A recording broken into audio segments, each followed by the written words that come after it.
Bonjour et bienvenue dans Quoi de neuf docteur, l'émission santé d'Effervesson. Aujourd'hui, nous allons parler du don d'organes et de tissus. Alors pour cela, nous recevons le docteur Elsa Brocas, qui est médecin coordinateur de la coordination départementale du don d'organes et de tissus de l'hôpital sud-francilien de Corbeil. J'ai oublié personne, c'est bon. Bonjour, merci de nous. Bonjour. Du même service, dont je ne vais pas répéter le nom, nous avons Céline Guérino, qui est l'infirmière coordinatrice du service. Bonjour. Bonjour. Merci d'être avec nous. Nous recevons également Madame Muller, qui est parmi nos témoins. Bonjour Madame. Grégory Grelet, notre second témoin. Bonjour. Bonjour. Et nous aurons un troisième témoin, donc un cinquième invité qui ne sera pas présent, mais parce qu'elle n'avait pas la possibilité d'être là aujourd'hui, mais que nous avons enregistré au préalable et donc dont vous entendrez le témoignage tout à l'heure et qui s'appelle Sonia Carnis. Voilà. Alors on va commencer par le docteur Brocas. Est-ce que vous pouvez nous présenter un petit peu votre service ? Eh bien, nous travaillons au centre hospitalier sud-francilien à Corbeil, qui est un établissement autorisé à réaliser des prélèvements d'organes sur des donneurs qui sont des personnes qui sont décédées. D'accord. Il y a un peu plus de 200 établissements autorisés en France à cette activité. Et le centre hospitalier sud-francilien de Corbeil est le seul établissement en Essonne À être autorisé à prélever. être autorisé au prélèvement d'organes. D'accord. En revanche, nous travaillons en partenariat avec l'ensemble des établissements de santé de l'Essonne où existent des services de réanimation, D'accord. puisque les donneurs sont des personnes qui sont un décès particulier, qui est la mort cérébrale et qui ne peut se voir que sur des patients qui sont hospitalisés en réanimation. D'accord. Donc en fait, votre service est en lien avec les services de réanimation des hôpitaux de l'Essonne et du sud et également du sud de la le sud de Seine-et-Marne. Seine-et-Marne, voilà. Et c'est vous qui coordonnez, donc, qui allez vous occuper de tout ce qui est prélèvement sur les personnes qui sont en mort cérébrale dans ces services de réanimation. Tout à fait. D'accord. Quelques chiffres 2013, par exemple, en Essonne. Alors, je vais vous donner des données nationales. Oui, d'accord. En 2013, il y avait 19 000 personnes, j'arrondis, Oui. 19 000 personnes qui ont été inscrites sur la liste nationale d'attente D'accord. parce qu'elles avaient besoin d'un greffon, c'est-à-dire d'un organe, cœur, rein, foie, poumon, pancréas, D'accord. intestin, des organes qui, chez eux, leur faisaient défaut, étaient défaillants. Donc avaient besoin de recevoir un nouvel organe pour continuer pour avoir une bonne santé, D'accord. voire tout simplement continuer à vivre. Donc 19 000 demandes 000 uniquement en 2013, en 2013, sur toute la France. Sur toute la D'accord. France. 5 115 greffes ont été réalisées en 2013. D'accord. Et ça tient compte aussi des gens qui étaient déjà sur la liste d'attente Tout à l'année fait. précédente, etc. On avait D'accord. commencé l'année 2013. Au 1er janvier 2013, il y avait à peu près 11 500 personnes qui étaient déjà inscrites sur la liste D'accord. d'attente. Je suis pas forte en maths, mais 11 500 plus les 19 000 de 2013, moins les 5 100. Non. 11 500 au 1er janvier, Ouais. 7 000, un peu plus de 7 500. Ah oui, c'est gros. cumulé, 19 000 Voilà. à la fin de 2013. C'est D'accord. cumulé à un Ok. moment dans l'année. Il y a eu 19 000 personnes demandes. qui ont eu besoin D'accord. d'un organe. Et seulement Seulement 5 115 greffes ont été réalisées au cours de l'année 2013. D'accord. Ce qui veut dire en gros qu'il y a moins d'une personne inscrite ayant besoin d'un organe sur 3 qui va pouvoir recevoir un greffon. D'accord. Donc ça fait pas beaucoup en fait. Ça fait pas beaucoup. Il y a vraiment un hiatus entre le nombre de personnes qui sont en attente d'un greffon pour aller mieux ou tout simplement pour vivre et le nombre de greffes qu'on va effectivement pouvoir d'organes réaliser. disponibles pour la greffe. Oui. Le facteur principal qui limite le nombre de greffes qu'on peut réaliser, c'est le manque d'organes, effectivement. Donc le manque de donneurs en fait. Et la principale cause du manque d'organes, c'est le manque de donneurs, en effet. D'accord. Bon, là, on y reviendra tout au long de l'émission sur cette problématique, effectivement, du manque de donneurs et de comment on peut devenir donneur et qui peut être donneur. On y reviendra. En Essonne, remis à notre échelle à nous, au niveau des prélèvements. Alors moi, au niveau des prélèvements, nous, par an, on identifie à peu près 35 donneurs potentiels. D'accord. Et on fait une quinzaine de prélèvements d'organes au centre hospitalier sud-francilien. Et en moyenne, avec un donneur, va pouvoir faire bénéficier 3 receveurs. D'accord, donc sur un donneur, on prend plusieurs organes. Voilà, sur un même donneur, on va pouvoir prélever plusieurs organes. Un même donneur va pouvoir donner plusieurs organes. Ça va dépendre de son âge, de ses maladies antérieures, etc. Effectivement, on peut concevoir qu'un donneur jeune qui est décédé malheureusement suite à un accident brutal, qui n'avait pas de maladie auparavant, potentiellement plus donneur, va pouvoir donner plus d'organes que quelqu'un de 75 ans qui est décédé suite à, par exemple, un accident vasculaire cérébral parce qu'il avait de l'hypertension. Voilà. Oui, quel cas il y aura des organes qu'on ne pourra pas greffer. Voilà. Donc, d'accord. Nous, au Sud francilien, en 2013, on a réalisé 16 prélèvements d'organes, donc à partir de 16 donneurs, et il y a eu 42 receveurs. Oui, donc déjà ça donne une idée, effectivement, oui, ça fait entre 2 et 5 organes par donneur, donc c'est quand même... c'est déjà bien, mais ça suffit pas. Mais ça suffit pas. Concrètement, Madame Guérino, sur le terrain, ça se passe comment ? Alors donc, on a parlé donc du fait que les personnes qui sont identifiées en mort cérébrale sont des patients admis en réanimation. Donc concrètement, notre équipe est appelée par les médecins réanimateurs des différents établissements dont on a parlé, dès l'instant où ils considèrent qu'un de leurs patients soit évolue vers la mort cérébrale, soit pour eux est déjà en mort cérébrale. D'accord. Donc ils nous appellent, nous nous déplaçons dans ce service de réanimation, nous regardons avec eux les différents critères qui permettent d'établir la mort cérébrale. Nous assurons que tous ces critères sont bien présents, que la personne ne présente pas de contre-indication évidente à être un donneur d'organes. Donc voilà, c'est notre rôle est de nous assurer un peu de tout cela, et puis ensuite de rencontrer les proches avec ce médecin réanimateur qui a pris en charge la personne qui est en mort cérébrale. Tout à fait. En fait, vous rencontrez la famille avec le médecin que la famille connaît déjà. Oui.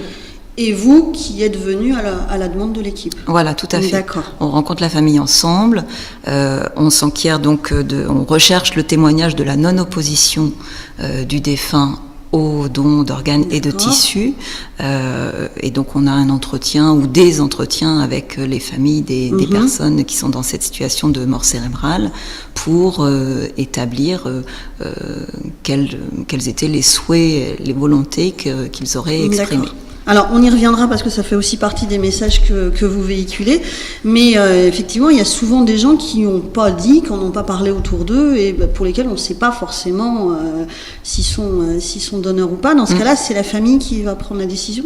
C'est à la famille de réfléchir, en tout cas, à quel aurait pu être le souhait de leurs proches qui vient de décéder. Or, ils sont dans cette difficulté extrême, on vient de leur annoncer un décès. Donc ils sont dans la période du choc de cette annonce de la mort de leurs proches. Et on sait très bien que dans ces périodes-là, ce sont pas les situations les plus favorables pour mener une réflexion. Non, tout à fait. Oui. Voilà. Donc ils sont dans cette difficulté de devoir réfléchir à un moment où ils n'en ont pas forcément toutes les capacités. Oui, et puis pas forcément envie non plus parce qu'ils sont sous le choc. Et donc, d'accord. Ok. Et alors ensuite, on va sauter le pas et on va dire que le consentement est acquis. La suite de la procédure, c'est quoi? La suite de la procédure, c'est que cette personne décédée est donc dans un service de réanimation des hôpitaux du département, etc., va être transportée en réanimation dans l'hôpital autorisé au prélèvement, qui est donc le Sud Francilien à Corbeil. Quel que soit l'endroit où la personne était, on la rapatrie sur le Sud Francilien. Oui. D'accord. Où on la rapatrie sur le Sud Francilien, où toute la démarche de don va continuer jusqu'à s'organiser avec l'intervention chirurgicale, avant ensuite un retour du corps de cette personne vers le lieu d'où elle vient. D'accord, donc ensuite on rend le corps à la famille sur le lieu, bien sûr qu'on le lui rend, c'était pas la question, mais sur le lieu où il est décédé, la famille n'a pas besoin de se déplacer, il n'a pas besoin d'aller chercher. C'est au choix de la famille en fait. D'accord. On leur offre la possibilité soit d'organiser les obsèques à partir de l'hôpital Sud Francilien, soit le transport du corps est possible, soit à l'hôpital d'où venait le donneur, soit dans un funérarium privé. D'accord. Ok. C'est au choix de la famille. D'accord. Alors une fois que vous avez ce donneur, il y a toute une machinerie qui se met en place à partir des organes et de savoir à qui on va les greffer en fait. Oui, il va d'abord falloir établir quels sont les organes que cette personne va pouvoir donner. Donc il y a un certain nombre d'examens complémentaires dans cette période-là. Pendant toute cette phase-là, nous sommes en relation directe avec donc l'agence de la biomédecine, qui est l'agence nationale qui s'occupe de tout ce qui est prélèvement et greffe d'organes en France. D'accord, donc c'est eux qui reçoivent toutes les propositions et qui redispatchent en fait sur les possibilités. D'accord, les demandeurs. Oui.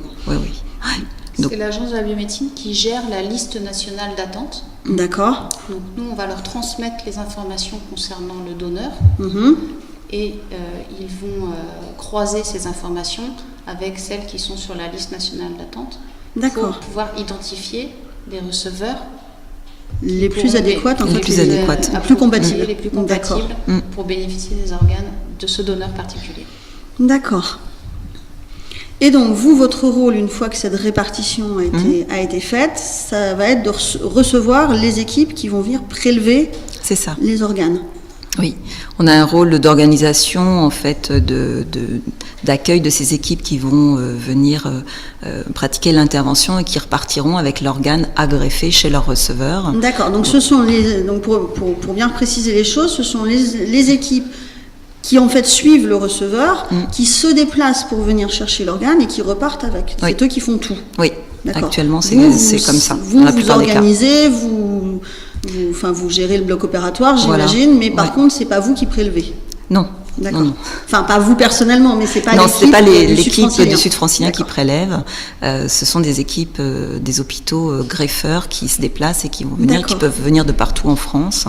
Et donc, on a un rôle d'organisation de toute cette logistique d'équipes qui vont venir pratiquer l'intervention. D'accord. Alors, on parlera après, effectivement, de qu'est-ce qui va déterminer exactement quel organe va pouvoir aller quel organe où il va pouvoir aller sur quel receveur et pourquoi il y a des fois où ça marche pas trop. On va écouter dans un premier temps donc le témoignage de Sonia qui n'est pas avec nous, qui elle va nous expliquer qu'il y a eu 2 essais entre guillemets avant qu'elle puisse recevoir sa greffe de foie. C'est bon, Anthony ? Bonjour Sonia. Bonjour Bénédicte. Merci d'avoir accepté de venir témoigner dans notre émission. Donc, vous avez été greffée à l'âge de 35 ans. Oui, c'est ça. D'un foie. Oui. Bon. À la suite d'une maladie qui vous empêchait d'avoir tout traitement autre qu'une greffe. Je vais vous demander de me raconter un petit peu votre histoire. Oui, bien sûr. Oui. Donc, on a découvert la maladie en 2002, donc une polykystose hépatique. Ce sont des kystes sur le foie, en fait. La maladie s'est développée et a évolué pendant ma grossesse et ensuite après.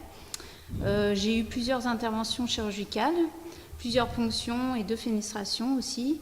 Il n'y a eu aucune amélioration, donc l'équipe a décidé de faire une greffe. Cette maladie a entraîné une dénutrition. J'étais inscrite sur la liste en avril 2011 Et j'ai été greffée le 30 octobre 2011. Donc, fait, ça a mis 7 mois ouais, environ. un délai qui finalement est court, mais Est parce que court. vous aviez été mise sur la liste d'urgence. Voilà, c'est ça. Mon dossier est passé devant une commission et il devait déterminer 3 mois, 6 mois ou 1 an. Et en fait, c'était 6 mois en fait. D'accord. Et donc au bout de 7 mois, on vous greffe un foie, mais avant ça, il y a eu 2 petites tentatives de greffe, on va dire. Expliquez-nous ce qui s'est un petit peu passé. Vous n'avez pas été greffé dès la première fois, en fait. Non, j'ai été greffée au bout du 3e appel, en fait. D'accord. Donc le premier appel, il y a la joie, l'émotion, le stress. Je suis arrivée à l'hôpital, donc la douche, tout, prête à descendre au bloc. Et en fin de compte, les médecins viennent me voir et non, c'est pas le bon greffon. D'accord, c'est-à-dire que le greffon qui avait été prévu pour vous, finalement, s'est avéré ne pas être le bon. D'accord. Donc dans ces cas-là, on a quoi dans la tête là, à ce moment-là? On est très déçus, c'est le désarroi. Oui, imagine, oui. C'est dur quoi, psychologiquement, mais bon, c'est comme ça, de toute manière, le deuxième sera le bon. D'accord, donc retour maison. Retour maison, donc la vie continue. Oui. Donc le deuxième appel, j'arrive à l'hôpital, prêt à monter les escaliers, on m'appelle, on me dit non, c'est pas bon quoi. Donc de nouveau deuxième greffon. Donc de nouveau déception, retour à la maison, c'est pas bon. D'accord. Voilà. Et la troisième fois, c'est la bonne. C'est la bonne. Donc, mais malheureusement, la troisième fois, j'étais un peu éloignée de mon domicile. Et en fait, on a fait très très vite. L'équipe m'attendait, ça a été en urgence, je suis descendue. D'accord, alors on va peut-être préciser qu'effectivement, quand vous savez que vous êtes dans les premiers sur la liste possible de greffe, on vous demande de ne pas vous éloigner de trop de l'hôpital d'intervention. Ouais, donc vous, votre hôpital, c'est votre hôpital, c'est Paris, c'est Saint-Antoine. Voilà, Saint-Antoine, donc interdiction de vous éloigner plus que ça. Donc, pas de vacances, rien du tout en attendant l'appel. Voilà, d'accord. Et là, vous étiez loin. Et là, j'étais un peu éloignée, oui. D'accord. Donc, ça s'est fait très très vite, en fait. D'accord. Donc, vous arrivez à l'hôpital. Si je me souviens ce que vous m'avez raconté, on vous a attrapé au vol pour vous mettre sur un chariot. Et vite, je suis descendue au bloc et ça s'est fait. Donc, l'intervention a duré environ 10 heures. Oui, gros quand même, lourd. Donc, c'est pas une appendicite, hein, bien sûr. C'est clair. Et donc, du coup... Donc 9 heures d'intervention, on vous met aux soins intensifs et là, au bout de quelques jours, on a un problème. À J+5, j'ai dû être réopérée en fait suite à une complication. D'accord. Donc là, le moral il redescend un peu parce que on imagine, oui. C'est un peu dur. Hein. Et donc je suis restée environ 12 jours en réa. D'accord. Et environ 1 mois à l'hôpital en fait. D'accord, donc une hospitalisation qui est quand même très longue. Oui. Très très longue. Donc après, c'est le retour à la maison. Et là, ouf, on se dit enfin, tout va bien. Tout va bien, on va retrouver sa petite famille, on va pouvoir revivre bien tout. Et puis, en fin de compte, c'est dur aussi parce qu'il faut apprendre à se réalimenter. Il y a toute la fatigue accumulée aussi. C'est très dur. Et le traitement aussi, le traitement anti-rejet. Alors le traitement anti-rejet, c'est quelque chose qui ressort assez souvent dans les témoignages, effectivement, avec beaucoup de choses, quelque chose avec des effets secondaires au départ qui sont quelquefois assez forts. Oui, c'est assez fort. Vous en êtes sortie de tout ça? Oui, j'en suis sortie. Il y a encore des petites choses qui persistent? Des fois un petit peu tremblement, des fois on est un petit peu à l'ouest le matin, mais bon, ça y est, c'est bon, c'est parti. Et au début, c'est difficile? Au début, c'est difficile, c'est très difficile à supporter, quoi. Le traitement, en fait, ils le réduisent au fur et à mesure du temps, au fil du temps. Après, chaque cas différent, bien sûr. D'accord. Mais il y a beaucoup d'examens, j'imagine, au début, après l'intervention? Au début, il y a beaucoup d'examens. On est suivi toutes les semaines. Et puis après, au fil du temps, c'est espacé. Les visites sont espacées. D'accord. Donc ça veut dire qu'on reprend vraiment sa vie en main au bout de combien de temps? Au bout de combien de temps? Moi, j'ai repris le travail au bout de 6 mois. J'ai pris un mi-temps thérapeutique. Oui, c'est très court. Mais bon, ça fait du bien aussi psychologiquement de revoir... oui, de sortir de chez soi, de voir du monde. Voilà, j'imagine. Ouais, c'est très important aussi. Voir du monde, c'était aussi une demande que vous aviez avant, au moment de l'attente du greffon. Il y a quelque chose de prévu pour Un soutien psychologique, une aide Alors l'hôpital nous demande, mais moi en fait j'ai fait la démarche personnelle de mon côté, donc j'ai été suivie par une personne, un coach en fait, qui m'a beaucoup aidée psychologiquement. C'est vrai que c'est très important d'être bien entouré, de garder le bon moral, d'être bien entouré, c'est très important. Oui. Ouais. Et l'information, est-ce que vous aviez eu l'occasion de rencontrer des gens qui étaient déjà passés par là ? C'est un peu dur aussi de trouver une personne dégreffée en fait. Et j'ai trouvé par l'intermédiaire d'une amie une personne de mon âge en plus, au téléphone, qui m'a raconté son histoire, et ça fait du bien aussi, ça aide psychologiquement aussi. Oui, de se dire qu'on n'est pas tout seul face à la maladie. Et on a quelqu'un qui peut aussi nous aider aussi. D'accord. Aujourd'hui, ça va ? Aujourd'hui, voilà, je suis bien. Ça va même tellement bien que des fois, il y a des petits malaises de temps en temps. Je fais un peu trop, quoi. Oui. Voilà, mais je reprends une activité normale. Je revis complètement. C'est une renaissance pour moi. C'est Après vraiment, 9 ans de maladie, enfin pouvoir vivre normalement, quoi. Voilà, c'est ça. D'accord. Ouais. Donc là, je refais du sport. Je suis bien. Je suis vraiment très bien, ouais. Très bien. Votre équipe, donc on a dit c'était l'hôpital Saint-Antoine, vous avez quand même eu l'avantage de pouvoir être opéré par le grand chef, professeur Soubrane, que je remercie encore. Et donc voilà. D'accord. Nous, on vous remercie aussi de votre témoignage. Alors, prie. on est enregistré, je l'ai déjà expliqué, parce qu'effectivement, vous n'êtes pas disponible le jour de l'émission. Oui, voilà. Ouais. Mais merci d'avoir participé et de nous avoir apporté votre témoignage. Je vous remercie aussi à vous, parce que c'est vrai que ça a été très dur aussi pendant cette greffe, et c'est vrai que j'avais besoin d'avoir une personne greffée qui puisse m'aider aussi. Voilà, et vous, ce que vous m'avez dit au téléphone la première fois qu'on s'est parlé, c'est moi j'en avais besoin, et je pense que ça peut aider des gens d'entendre le témoignage, oui. De personnes qui sont déjà passées par là, si on a des auditeurs qui nous écoutent et qui effectivement sont en attente de greffe. Voilà, c'est ça. Ouais. Très bien. Donc je compte remercier mon donneur, et puis sa famille, l'équipe de Saint-Antoine, professeur Soubrane, et ma famille, mes amis et ma coach. Voilà. Très bien. Merci. Merci beaucoup. Le témoignage de Sonia qui est venue nous voir il y a quelques semaines. Je me retourne de nouveau vers le docteur Brocas. Il y a des fois où ça ne fonctionne pas, où à la dernière minute on s'aperçoit que le greffon n'est pas le bon. Comment ça se passe ? En effet, alors comme vous a expliqué Céline tout à l'heure, on va passer le donneur au crible. Il va y avoir une batterie d'examens qui vont être réalisés pour pouvoir qualifier au mieux les organes. Et bien sûr, il est hors de question d'envisager le prélèvement d'un organe dont on pense qu'il ne pourrait pas bénéficier à un receveur. Oui. Donc on va vraiment s'assurer que l'organe est en bon état de fonctionner, qu'il n'y a pas de maladie infectieuse qui pourrait être transmise au receveur, qu'il n'y a pas non plus de maladie cancéreuse qui également pourrait être transmise. Donc en gros, il va y avoir énormément d'examens pour vérifier la fonctionnalité des greffons et puis leur aspect également. D'accord.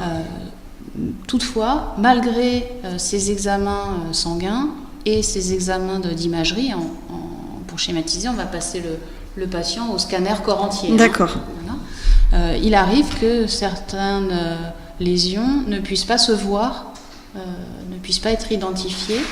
Et parfois, c'est effectivement lors du prélèvement, au bloc opératoire, les chirurgiens arrivent et constatent que ce greffon-là ne fera pas l'affaire. D'accord. Et alors, au niveau du timing, en fait, au moment où l'équipe est en train de prélever, le receveur il est déjà a déjà été appelé. D'accord. Effectivement.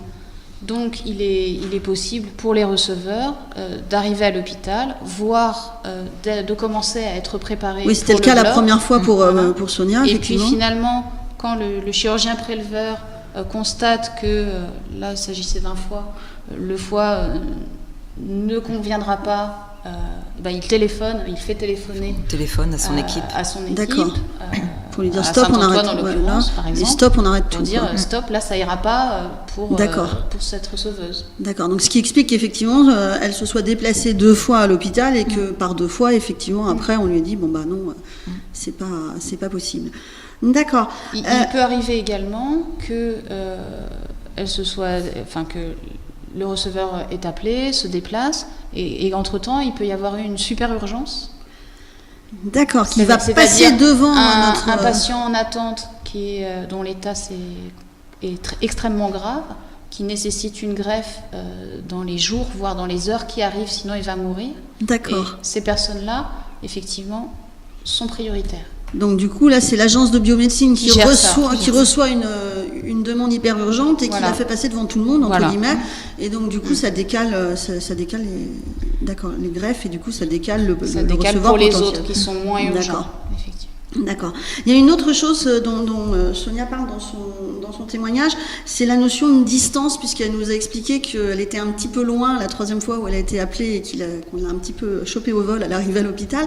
Il y a un délai comme ça, organe par organe Alors, en effet, entre le moment où le prélèvement va être effectué chez le donneur et le moment où l'organe va être transplanté au receveur, on va avoir un délai à respecter. Il faut bien imaginer que l'organe, une fois qu'il est hors du corps, même si il est mis dans des solutions de conservation pour préserver ses cellules et ses qualités, c'est quand même pas la vraie vie. Non, tout à fait. Oui, donc il ne peut pas rester là éternellement. Il ne peut pas rester éternellement dans une boîte en attendant d'être transplanté. Donc selon les organes, ce délai va être plus ou moins bref. Par exemple, le cœur, à partir du moment où il est prélevé chez le donneur, on a 4 heures pour le retransplanter.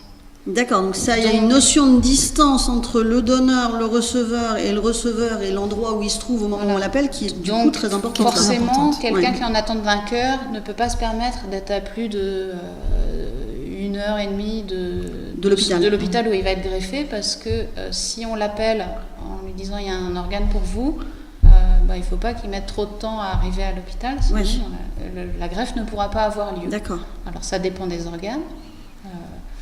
Schématiquement, le cœur peut attendre 4 heures, les poumons 6 heures, le foie une dizaine d'heures, et puis pour les reins, qui est un organe résistant, on peut attendre jusqu'à 36 heures. Ah oui, ça fait une grosse différence d'un organe à l'autre. Voilà. Néanmoins, pour les receveurs, il faut effectivement pas être trop loin de son centre de greffe, parce que c'est pas... Madame Muller et Grégory pourront témoigner mieux que moi. On arrive à l'hôpital, on ne va pas au bloc tout de suite. Oui, il y a une préparation, j'imagine. On ne saute pas intégralement dessus. Ils vont également passer des examens pour savoir s'ils sont en mesure de pouvoir supporter la greffe. Ah oui, parce qu'en fait, le fait que ça ne marche pas, ça peut aussi venir du receveur qui, ce jour-là en particulier, n'est pas en état de pouvoir être greffé. Pour pouvoir supporter la greffe dans les bonnes conditions. Et qu'est-ce qui se passe dans ce cas-là, si au moment où le receveur arrive à l'hôpital et qu'on dit non, finalement le receveur ça va pas le faire, côté receveur, l'organe est remis dans le circuit et c'est-à-dire que l'agence de la biomédecine, en fait, une fois qu'on lui a transmis les informations concernant l'organe, elle va sortir non pas un receveur, mais plusieurs. D'accord, une liste. Une liste. Et donc ensuite elle va téléphoner aux équipes de greffe en leur disant voilà, on a un foie pour votre receveur, monsieur machin. Et puis ils vont appeler aussi les autres équipes qui sont en dessous. D'accord. Ah oui, ils n'appellent pas qu'une seule, on appelle plusieurs équipes. Enfin, vous m'aviez dit trois par trois, c'est ça? Voilà, pour éviter justement que si le premier sur la liste n'est pas disponible pour une raison X ou Y, on n'est pas en mesure de supporter la greffe, on n'est pas... Voilà. À ce moment-là, on passe au deuxième.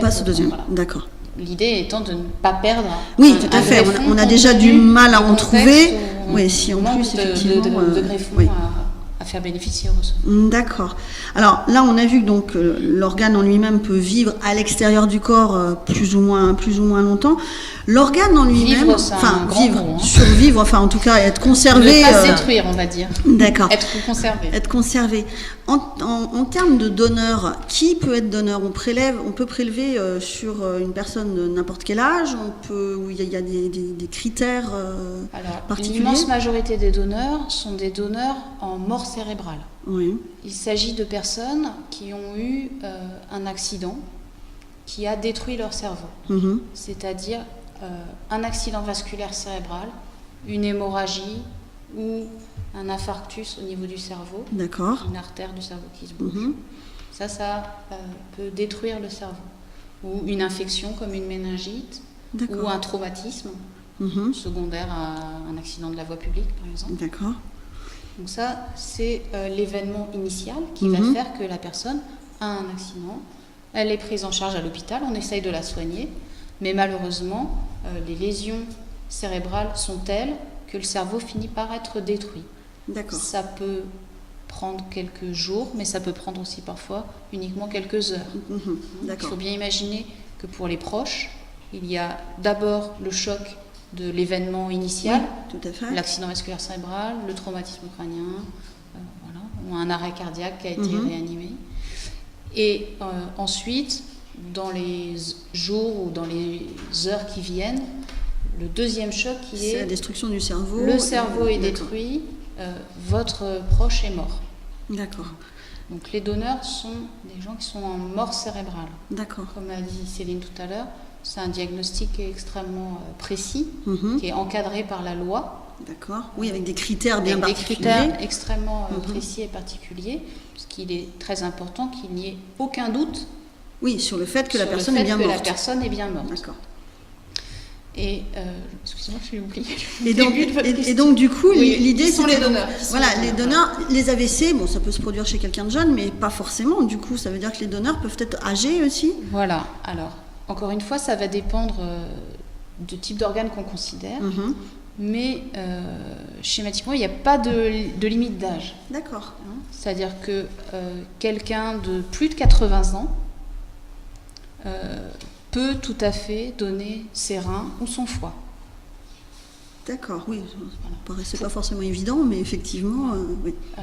Pour le cœur, on va s'arrêter à des donneurs qui ont jusqu'à 65 ans. D'accord. Pour les poumons, jusqu'à 70 ans. Ça va dépendre des organes. Donc potentiellement, on est potentiellement donneur jusqu'à 85, voire plus. D'accord. Donc potentiellement, si on est en très bon état général, qu'on n'a aucune maladie. Oui, c'est ça. Il ne faut pas que ce soit quelqu'un qui soit malade par ailleurs, mais quand on est en bon pleine état forme, général, en bon état général, et puis qu'on fait un AVC ou un traumatisme à 85, 86 ans, on peut, et qu'on décède de mort cérébrale, on peut tout à fait être donneur. Sachant que la mort cérébrale, c'est pas du tout fréquent. C'est moins de 1% des décès qui surviennent à l'hôpital. Oui, c'est ça qui explique aussi le fait que du coup, on ait très peu de donneurs parce que ça nécessite des conditions particulières en fait. Voilà, c'est une mort très particulière et qui arrive finalement dans très peu de cas. Très rarement, oui. Voilà. Oui, parce que vous m'aviez expliqué qu'il faut en fait que la personne soit prise en charge, enfin soit déjà prise en charge. On ne peut pas prélever sur quelqu'un qui serait qui ne serait pas, je vais y arriver, qui serait déclaré décédé sur la voie publique, par exemple, le temps de la ramener à l'hôpital, c'est pas possible, elle ne peut pas être donneuse. Non, pour être en mort cérébrale, enfin disons pour qu'on puisse envisager un prélèvement d'organes chez quelqu'un qui est en mort cérébrale, il faut que les organes aient continué à être irrigués, nourris, oxygénés. Donc il faut qu'ils soient déjà dans un hôpital. Donc, il faut qu'ils soient en réanimation avec des techniques de soins qui font que, bien que le cerveau soit détruit, le cœur va continuer à battre. D'accord. Et donc le sang va circuler dans l'organisme et irriguer les organes. D'accord. Donc du coup, on est tous potentiellement donneurs et là, ça prend tout son sens quand on sait qu'effectivement, si ça ne concerne que 1% des personnes qui décèdent, effectivement, on a intérêt à être tous donneurs pour qu'on puisse faire des prélèvements le mieux possible et en plus nombreux possible en fait. C'est-à-dire qu'on a finalement, comme c'est un événement qui est rare, la mort cérébrale, il faut imaginer qu'on a en France, à l'heure actuelle, 6 fois plus de risques d'avoir un jour besoin d'une greffe que d'être en situation d'être un donneur. Il vaut mieux le tourner dans ce sens-là. On se rend bien compte de la problématique. Moi, j'ai 6 fois plus de risques un jour d'avoir besoin de recevoir une greffe que d'être en position de donner mes organes. D'accord, d'être vous potentiellement un donneur un jour. C'est en ce sens qu'effectivement ça nous concerne tous parce qu'en fait on n'est pas tous des donneurs potentiels, on est tous des receveurs potentiels. Oui, c'est ça. Oui. Et là on voit bien effectivement la grosse différence, si c'est de 1 à 6, entre le besoin de fait de pouvoir être un jour donneur. D'accord. Des greffes, on ne va pas parler de tous les types de greffes, mais des dons d'organes, on va dire, il y a du don donc, à partir de donneurs anonymes en état de mort cérébrale, et puis on peut aussi avoir des greffes dans l'entourage proche, dans la famille. Oui, alors c'est un cas particulier, c'est les greffes à partir de donneurs vivants. Effectivement, on a dit la majorité des greffes se font à partir de donneurs décédés, mais il y a certains organes dont on peut se passer en tant que vivant. D'accord. C'est-à-dire on a 2 reins et quand on est en bonne santé, on peut très bien continuer à être en bonne santé avec un seul rein. D'accord. Et si dans notre entourage proche, il y a quelqu'un qui a une insuffisance rénale, qui a besoin d'une greffe de rein, on peut envisager de lui donner. De lui donner. Voilà. D'accord. Le foie est un organe qui a des capacités de régénération. Donc on peut prélever chez un donneur vivant un morceau de foie pour le greffer à un receveur. Et qui va repousser, du coup... Le foie va se régénérer chez le donneur. D'accord. Chez le donneur, pas chez le receveur. Chez le receveur, le plus souvent, les greffes de foie intrafamiliales, c'est d'un parent vers un enfant. D'accord. C'est dans l'immense majorité des cas. Donc on prend une partie de foie qui n'est pas très grosse. Oui, pour pouvoir la mettre au Mais niveau de l'enfant. effectivement, le foie a des capacités de régénération. Donc, oui. En gros, il repousse, quoi. Enfin, il reprend son volume. D'accord. Le don du vivant se fait dans un cadre extrêmement particulier. Parce qu'effectivement, vous avez évoqué l'anonymat qui existe entre les donneurs et les receveurs. Mais le législateur en France a considéré que pour le don du vivant, comme on fait prendre un risque tout de même au donneur, puisqu'il va subir une anesthésie générale, une intervention chirurgicale alors que lui n'en a absolument pas besoin, eh bien ça ne peut se faire qu'au bénéfice de quelqu'un qui lui est proche. D'accord. Ce n'est pas forcément quelqu'un de sa famille, ça peut être un ami. Mais quelqu'un qui est proche, qui le connaît et qui va accepter de prendre le risque de passer au bloc opératoire, de se faire retirer un organe pour pouvoir en faire don à la personne qui en a besoin. D'accord. Du coup, on va se retourner vers Madame Muller. Donc vous avez subi une greffe de rein. Oui. Et dans un premier temps, cette greffe, elle aurait dû être une greffe familiale. Puisque vous en aviez parlé autour de vous et que parmi vos parents, vous aviez un frère qui était compatible. Voilà, j'avais même plusieurs frères qui pouvaient être compatibles, mais au fil des premières analyses, il s'est avéré qu'un était déjà a priori en très bon état pour pouvoir donner son rein, et donc on a tenté, on a démarré, disons, cette possibilité. D'accord. Donc c'est une procédure qui prend un petit peu de temps parce qu'il y a il y a des entretiens, il y a des examens. Ça finit au tribunal, si je me souviens bien. Ça finit au tribunal d'instance. Et juste auparavant, on passe devant un comité de sages. D'accord. Qui est composé, je parle sous votre... Il y a des médecins, des membres de l'agence de la biomédecine, des psychologues, des psychiatres, effectivement. Là, le but, c'est de s'assurer que la personne que le donneur est bien conscient de tout ce qu'on recouvre. Est conscient des risques, de ce qui va se passer et donne de son plein gré. Oui, d'accord, ça vaut mieux quand même, effectivement. D'accord, donc on finit au tribunal donc par un papier tout à fait officiel de don. Encore une fois, le législateur, pour vouloir protéger le donneur, a choisi vraiment le consentement explicite et exprimé au tribunal de grande instance. D'accord. Le donneur va exprimer devant le président du tribunal de grande instance de son domicile « Je suis donneur pour mon frère, ma sœur ». D'accord. Donc vous êtes allé jusque-là. On s'est arrêté juste avant. Mon frère a fait tous les examens. Ça a pris... si on avait pu tout condenser, je crois que théoriquement ça pouvait prendre 3 mois. Mais il faut quand même, quand quelqu'un travaille, c'est difficile de se rendre à l'hôpital pour des examens qui prennent parfois une demi-journée. Donc le tout a dû prendre 5-6 mois, y compris les rendez-vous avec le psychologue, avec les médecins, l'anesthésiste, etc. Et puis on en était arrivé justement à passer devant le comité des sages. Et c'est à ce moment-là que moi, j'ai pris la décision. Voilà, de parce que sortir du coup, de cette c'est pas démarche. votre frère qui est sorti de la démarche en se disant non, finalement, je ne vais plus le faire. C'est vous qui vous êtes posé de grosses questions en se disant je vais le mettre en danger, s'il lui arrive quelque chose, il n'aura plus qu'un seul rein. Oui. Et donc, c'est vous qui avez pris la décision de sortir de ce système. De ce système, sachant qu'auparavant, j'avais moi aussi rencontré une psychologue. Et au fil de notre discussion, moi, j'avais vraiment pris conscience que j'étais d'un groupe sanguin qui était le plus commun et que donc statistiquement j'avais des chances de pouvoir être greffée relativement rapidement, et ça m'a convaincue de tenter ma chance en dehors du cercle familial pour ne pas mettre en danger votre frère, le futur de mon frère. Voilà. D'accord. Donc du coup vous sortez de ce système-là, on vous remet donc sur la liste d'attente. Mais je ne l'avais jamais quitté. D'accord. Ah oui, vous n'étiez pas sorti de la liste d'attente. On m'avait bien dit que je pouvais faire cette démarche de don familial tout en restant sur la liste d'attente de l'agence de biomédecine. Donc je n'ai pas perdu mon antériorité. Vous n'avez pas perdu votre entrée et votre ancienneté sur la liste, d'accord. Donc du coup, vous attendez, vous vous mettez en attente d'une greffe comme tous les autres receveurs potentiels.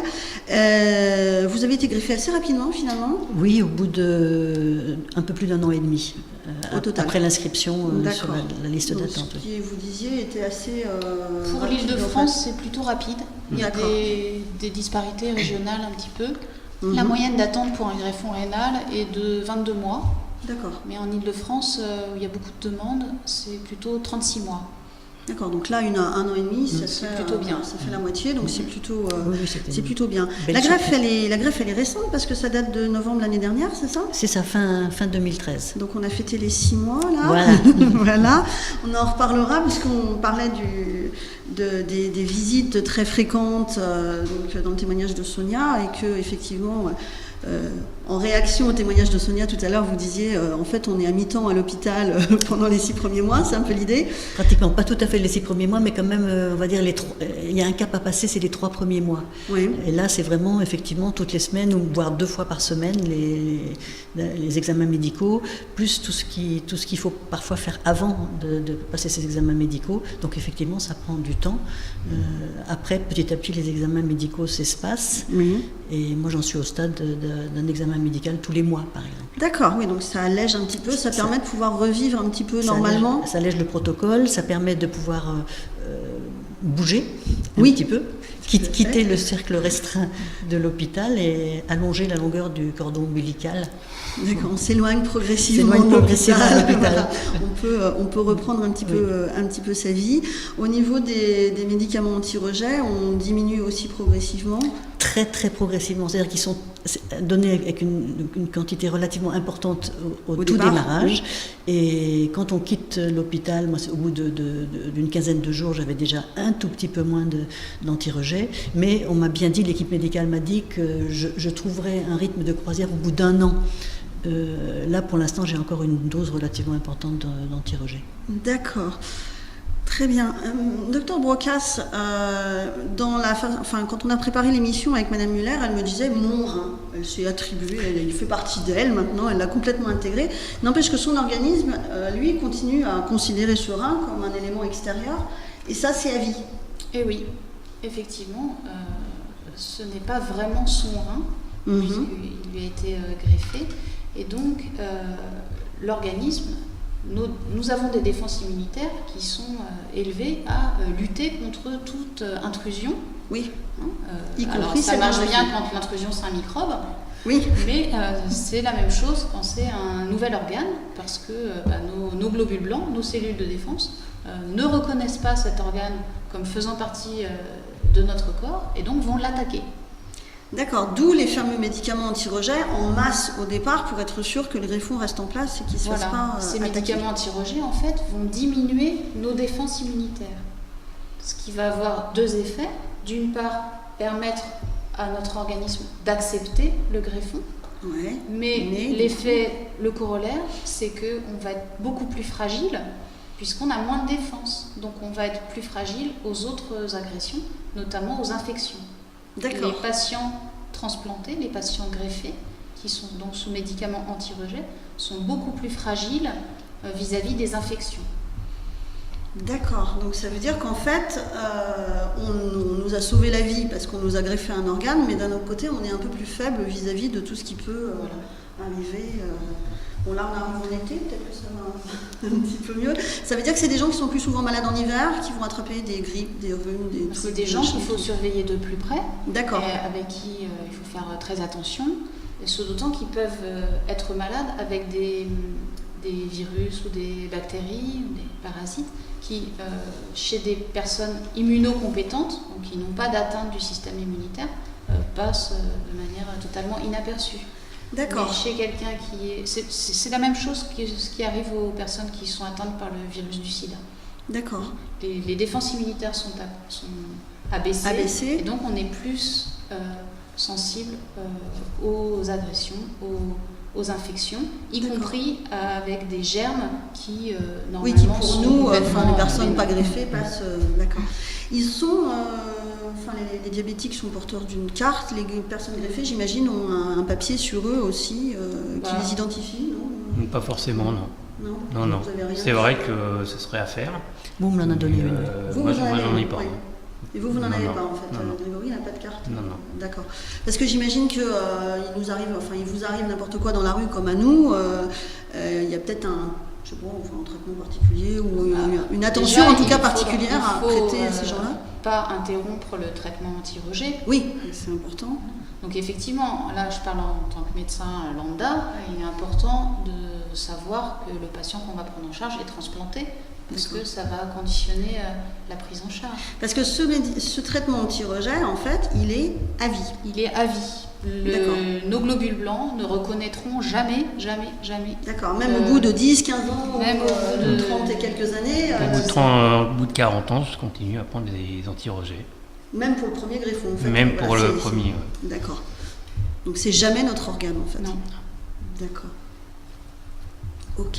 Enfin, pour nos globules blancs. Après, pour notre pensée, oui. C'est autre chose. Oui, puisque Madame Lemaire a tout à fait intégré. Et vous, c'est votre organe.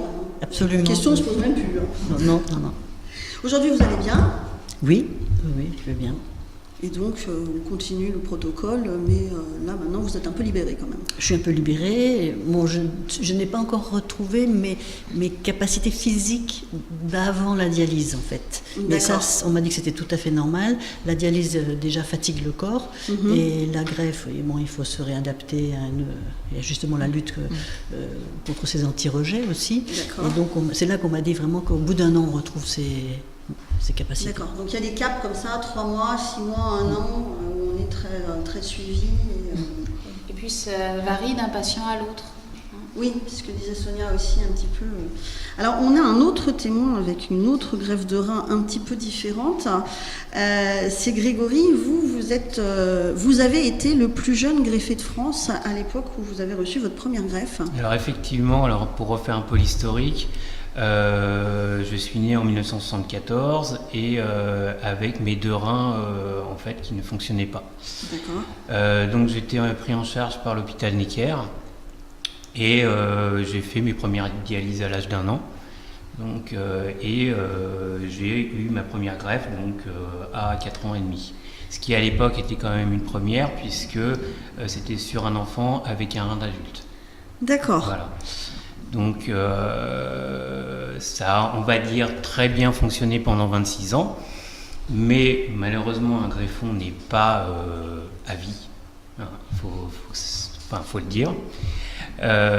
Donc déjà 26 ans, c'était déjà une belle greffe, on va dire. 26 ans avec une seule greffe, c'est très bien. Très bien. D'accord. Et on ne s'y connaît pas, on n'imagine pas ça. Pour une entité, alors ça varie au fil du temps. Il y a 25 ans, c'était pas les mêmes données. Oui, j'imagine. Évidemment, puisque la médecine a fait des progrès.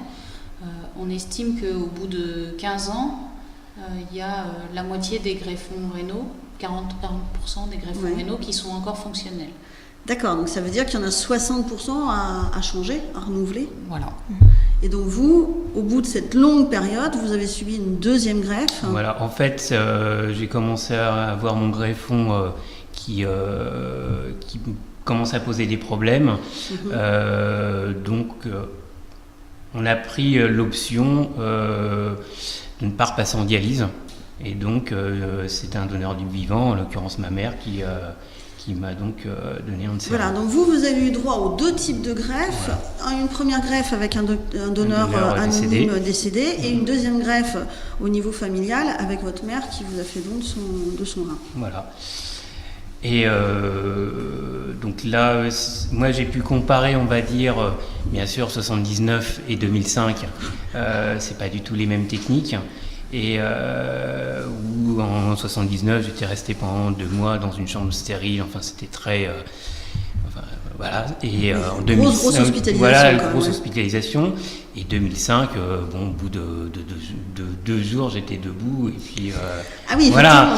Donc, mais c'est vrai que c'est là où on voit vraiment le progrès de la médecine. D'accord. Ouais. Pour la petite histoire, votre premier greffon, vous l'avez gardé puisque c'est sur le 2e rein qu'on a greffé. Oui, effectivement, dans le cadre de la 2e greffe, on ne m'a pas enlevé le premier greffon, donc là actuellement je vis avec les 2 greffons. Vous vivez avec les 2 greffons, d'accord. Celui qui fonctionne plus vraiment bien, voilà, et puis le nouveau. Voilà, qui normalement, alors ça, je parle sous votre contrôle, normalement le premier greffon, je crois, doit plus ou moins s'arrêter de fonctionner et repris, il va s'atrophier, effectivement. D'accord, voilà. Très bien. Petite question, parce que c'est rare, les greffes sur enfants, j'imagine que c'est pas si courant que ça, proportionnellement aux autres greffes. Quand on a 4 ans et demi, qu'on passe 2 mois et demi enfermé dans une chambre stérile et qu'on vous a dit qu'il y avait plein de médicaments à prendre, qu'on ne va pas forcément très bien avec les médicaments, comment on ressent ça? Ça se passe comment? On comprend quoi? Alors, c'est un petit peu le souci, moi, au reculons, c'est que moi, je l'ai vécu, je sais que j'ai vécu cette période-là, mais quelque part, mon cerveau a un peu occulté. Et je dirais, c'est plutôt mes parents qui ont vécu toute cette période-là. Moi, les premiers souvenirs que j'ai de la transplantation, c'est l'âge de 10 ans, quand je suis rentré en primaire, où là, effectivement, les camarades de classe me posaient des questions. Bon, qu'est-ce que t'as, machin. Donc c'est vrai que c'est à ce moment-là que j'ai peut-être pris conscience de la transplantation. Mais avant, c'est vrai que j'ai pas tellement de souvenirs.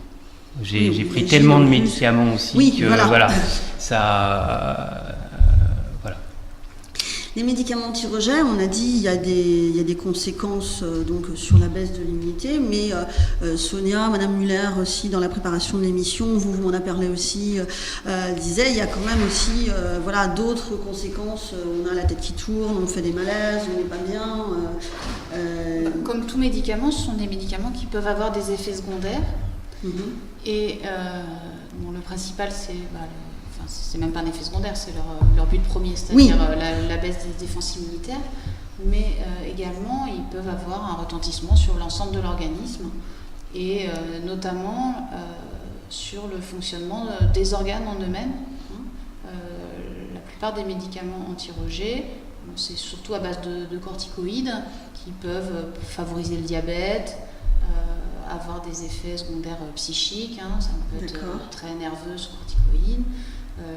Un des médicaments anti-rejet les plus utilisés, la cyclosporine, est un médicament qui attaque le rein, qui peut avoir des effets secondaires néfastes sur les reins. Donc d'accord. Ah oui, donc ils peuvent avoir en conséquence une autre maladie si on n'a pas été greffé des reins au départ, quoi. C'est pas ça, c'est que en soi, le traitement anti-rejet peut avoir des effets délétères sur le greffon.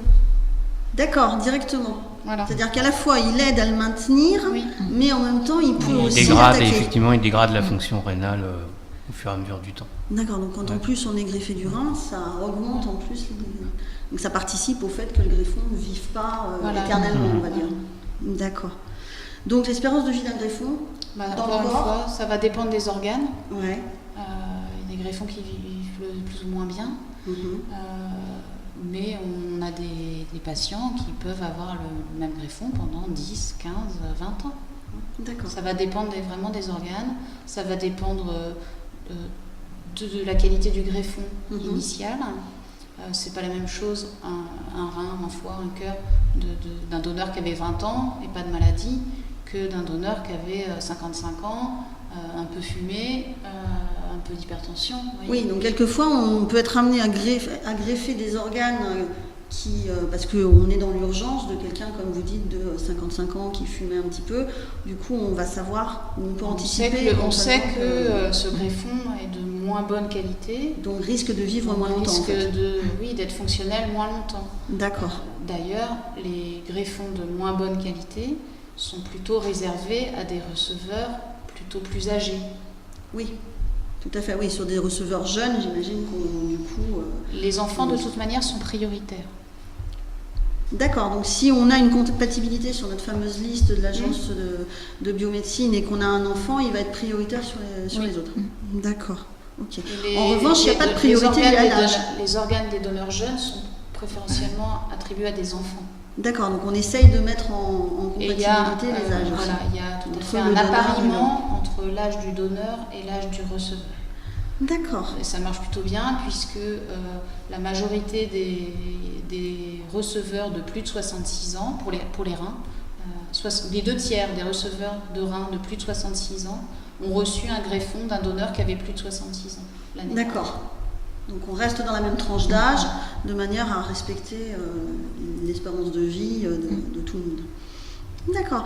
On va peut-être, avant de clôturer cette émission, reprendre les messages. Donc on en a parlé plusieurs fois. On a dit qu'on manquait d'organes à greffer, que potentiellement on est tous donneurs. On a parlé tout à l'heure aussi du consentement à donner, puisque effectivement vous avez l'obligation dans la démarche de chercher le consentement du donneur potentiel. Sa non-opposition, oui. Ou sa non-opposition. Alors justement, ça se passe comment? Il faut en parler à qui? Il y a des papiers à faire? Il y a... Il n'y a pas de papier à faire. En fait, la législation en France prévoit que donc, nous sommes tous des donneurs potentiels. Nous sommes tous, c'est le consentement présumé. Ce qui veut dire que nous sommes tous des donneurs potentiels, sauf si on s'y oppose. Et à ce moment-là, pour s'y opposer, le moyen, il y a différents moyens. Il y en a un qui consiste à s'inscrire sur le registre des refus, qui est le seul registre légal qui existe pour la France. Donc on peut s'inscrire sur ce registre des refus quand on est contre le don d'organes ou de tissus. Un autre des moyens pour s'y opposer, c'est simplement d'en parler à ses proches, puisque en même temps, le législateur a prévu que si les médecins, sous l'équipe médicale, qui prend en charge la personne qui décède de mort cérébrale, n'a pas connaissance de sa position, elle doit rencontrer les proches pour s'assurer d'une non-opposition au don d'organes. Donc que l'on soit donneur, enfin que l'on soit pour le don d'organes, que l'on soit contre, quoi qu'il arrive, il faut absolument en parler. Quoi qu'il arrive, il faut en parler à ses proches, parce que quoi qu'il arrive, nous avons dans nos missions de devoir rencontrer les proches pour leur poser cette question de « avez-vous connaissance de sa volonté concernant Donc, ce qui veut dire qu'on passe, entre guillemets, à côté d'un certain nombre de prélèvements possibles d'organes du fait qu'on ne sait pas ce que la personne pouvait penser et avait choisi. Tout à fait, tout à fait. Il existe des cartes. Il existe des cartes, elles ont une valeur informative, elles n'ont pas de valeur légale. Quand on a une carte de donneur d'organes, on n'est pas inscrit sur une liste de donneurs. D'accord, donc cette carte-là, on peut l'avoir. On peut l'avoir. Ça donne l'idée qu'effectivement on est d'accord, mais ça vous dispense pas d'aller rencontrer les proches quand même pour leur reposer la question. Tout à fait, tout à fait. Elle n'a pas de valeur légale. On ne peut pas, sous prétexte que l'on trouve une carte de donneur dans les papiers d'une personne, engager une démarche de don d'organes. Ça suffit pas. Non, du tout. D'accord. Donc il y aura de toute façon besoin de la famille. Donc de toute façon, il y a besoin de l'entourage, d'où les messages qu'on peut entendre actuellement, puisqu'on est dans la semaine qui suit la journée nationale. La journée nationale, c'était la semaine dernière, on en a parlé il y a 15 jours dans l'émission. Voilà, d'où les messages qui sont effectivement de réfléchissez à votre position et exprimez-la auprès de vos proches pour que eux sachent quelle était votre position et puissent en témoigner. Voilà, en témoigner et vous permettre du coup de pouvoir faire les prélèvements s'il y a besoin. On va refaire aussi un petit rappel, on en a parlé tout à l'heure, j'ai parlé de bloc opératoire au niveau des prélèvements, préciser que les prélèvements d'organes sur une personne en mort cérébrale, ça se passe dans un bloc opératoire. Tout à fait. Ça se fait de manière, on va dire, entre guillemets, très propre, mais... c'est une intervention chirurgicale comme toute autre intervention chirurgicale, avec les mêmes conditions, les mêmes règles d'hygiène, de sécurité. C'est une intervention chirurgicale. Et donc la personne décédée est rendue à la famille de la même manière, sans que ça se voit. De la même manière, avec comme après toute intervention, avec le corps est donc rendu à la famille qui peut organiser les obsèques comme elle le souhaite, et donc est porteur de cicatrices et recouverte de pansements comme suite à une intervention. Comme suite à une intervention chirurgicale. Voilà, l'idée étant que c'est une intervention qui se fait dans un grand respect effectivement de la personne qui donne et pour lequel ça ne doit pas se voir qu'il y a eu un don d'organes. D'accord. Mais écoutez, il ne reste plus qu'à vous remercier tous d'être venus nous voir et nous avoir informés sur ce sujet que tout le monde ne connaît pas et que moi, la première, je maîtrisais absolument pas. Voilà, donc merci au docteur Brocas, à Madame Guérino, Madame Muller, Grégory, et merci à Sonia qui n'est pas avec nous mais qui a participé, à Anthony qui était aux manettes et à Michael qui s'est sauvé mais qui était dans le coin aussi, qui était dans le studio tout à l'heure. Nous, on se retrouve le 12 juillet, c'est dans 2 semaines, avec un sujet qui n'est pas encore déterminé, mais je ne manquerai pas de vous le faire savoir dès que je l'aurai via la page Facebook Bénédicte Émission Santé. Je rappelle aussi au passage qu'il y a un site de l'agence de biomédecine qui s'appelle dondorganes.fr sur lequel on peut retrouver toutes les informations, tout est très très bien expliqué et vous pourrez aller fouiller sur ce site si vous avez la moindre question. Il y a même une foire aux questions, donc on peut trouver à peu près les réponses à tout ce qu'on veut. Eh bien, merci, au revoir et à dans 2 semaines.